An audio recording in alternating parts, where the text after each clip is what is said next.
Welcome to the Redefining Strength podcast. Everything you need to succeed on your health and fitness journey, even the stuff you don't want to hear. Have you ever thought, I'm gaining muscle, but it feels like my muscle is covered by just that little bit of fluff that won't seem to budge? I want to explain why we can actually gain muscle before losing fat, even if we're starting on a weight loss or fat loss journey.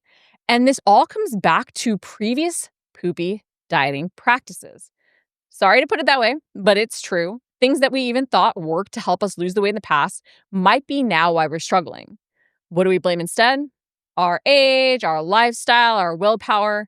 But often it is the previous dieting practices that have created metabolic adaptations, which are now being, potentially made worse by an unideal hormone environment due to perimenopause or menopause, or getting older and seeing more insulin resistance, or even less ability to use protein as efficiently, or even other lifestyle factors like we're not as active.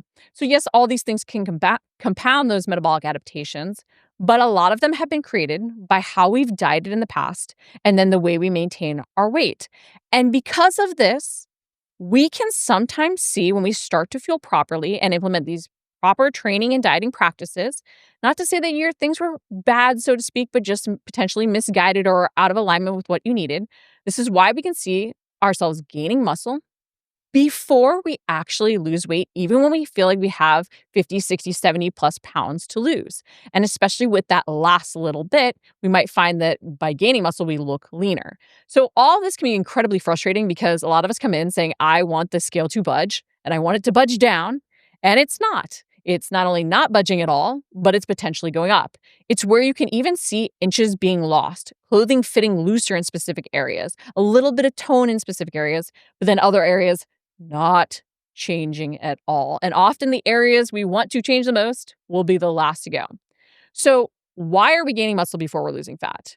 It's often because when we come in and we're doing the proper dieting practices of fueling with macros, eating enough, yes, not under fueling, and then strength training, we are giving our body all the stimulus it needs to really create that muscle growth. And through that muscle growth, we'll build our metabolic rate back up. But so what's happening is you are eating potentially, let's say 900, 1,000 calories before and not losing.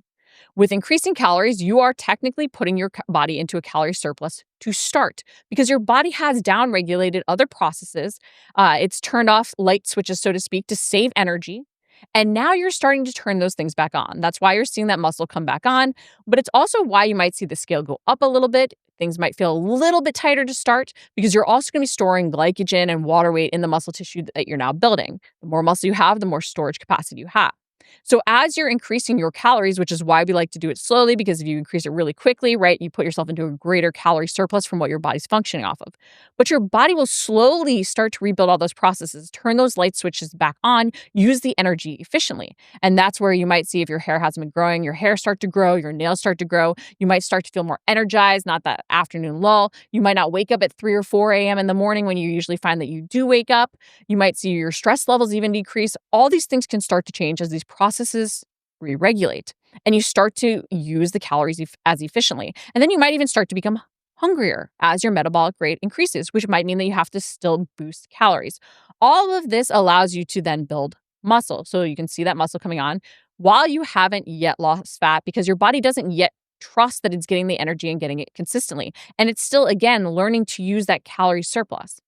At some point, though, you'll find that you do balance out. You start to see those inches really going down. And if you're lucky and if your body hasn't been too adapted for too long, right? Because the length of time we've spent under eating, under fueling, doing the improper practices, potentially at our set point, the longer it's going to take to break that.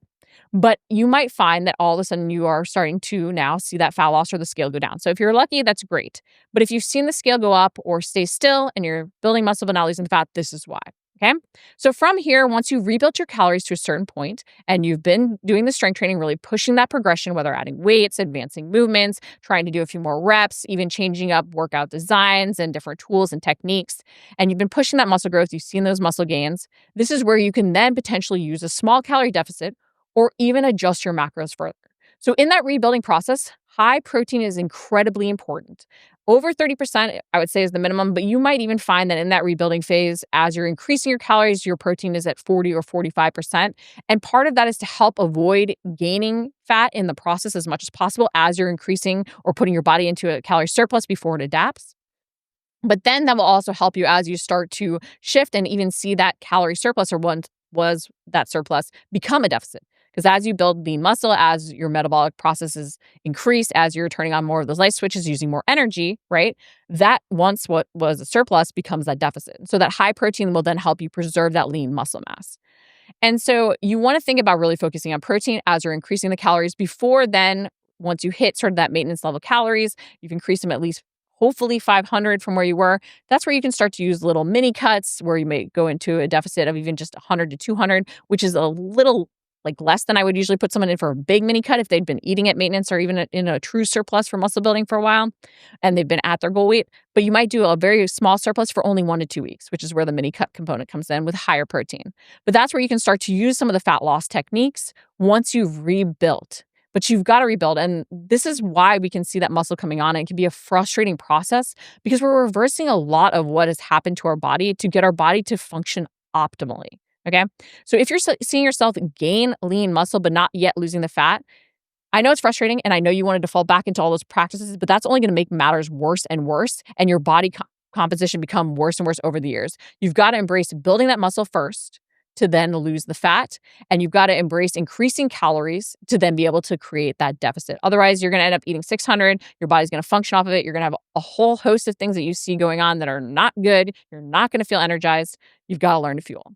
So if you've been gaining muscle and not losing fat, embrace that reverse dieting process, increasing those calories over time, even 50 to 100 per week for a few weeks, and even then using that higher protein. And you can cycle macros as you stay at different calorie levels to help your body adjust, but it is a slow process. But take those progress pictures, take those measurements, celebrate success in all the other ways so that you can see success leaving clues so that you can then help yourself at the right time go back into that fat loss phase, but not rush the process.